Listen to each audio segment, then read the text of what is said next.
আসন্ন এইচএসসি, আলিম ও ভোকেশনাল পরীক্ষা উপলক্ষে পরীক্ষার্থীদের জন্য ১৯ দফা নির্দেশনা দিয়েছে ঢাকা মেট্রোপলিটন পুলিশ। আগামী ৩০ জুন শুরু হচ্ছে এইচএসসি ও সমমানের পরীক্ষা।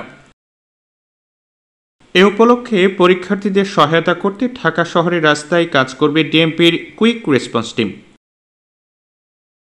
বৃহস্পতিবার ডিএমপি মিডিয়া সেন্টারে এইচএসসি পরীক্ষা ২০২৪ উপলক্ষে সুষ্ঠু ট্রাফিক ব্যবস্থাপনা সংক্রান্তে ডিএমপি ট্রাফিক বিভাগের আয়োজিত এক সংবাদ সম্মেলনে এই কথা বলেন ডিএমপির অতিরিক্ত পুলিশ কমিশনার মোহাম্মদ মনিবুর রহমান। এই বছরের এসএসসি পরীক্ষার সময় এবং গত বছর তার আগে সবসময় কুইক রেসপন্স টিম প্রত্যেকটা ডিভিশনে কুইক রেসপন্স টিম কিন্তু এরকম অনেক পরীক্ষার্থীদেরকে পরীক্ষার কেন্দ্রে পৌঁছে দেওয়ার ক্ষেত্রে একটা দৃষ্টান্তমূলক ভূমিকা পালন করেছে এবং এটা কিন্তু সর্বমনে প্রশংসিত হয়েছে। এবারও কিন্তু অতীতের অভিজ্ঞতার আলোকে এবারও আমরা প্রত্যেকটি বিভাগে কুইক রেসপন্স টিম রাখার জন্য বিশেষভাবে অনুরোধ করেছি এবং প্রত্যেকটা ডিভিশনে আমাদের কুইক রেসপন্স টিম থাকবে। এদিন এক প্রশ্নের জবাবে মোহাম্মদ মনিবুর রহমান বলেন, ঢাকা মহানগরে এইচএসসি পরীক্ষার ৮০টি কেন্দ্র আছে। পরীক্ষার কেন্দ্রমুখী যেসব রাস্তা রয়েছে সেখানে বিশেষ ট্রাফিক ব্যবস্থা থাকবে।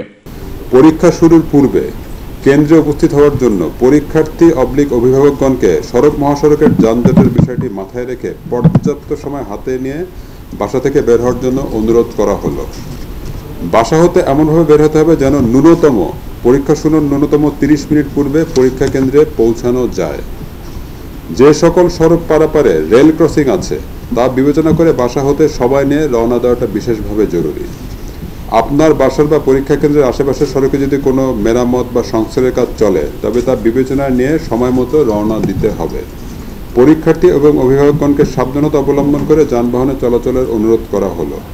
কোনো অবস্থাতেই গণপরিবহনে ঝুঁকিপূর্ণভাবে পরীক্ষা কেন্দ্রে আসা যাওয়া করবেন না।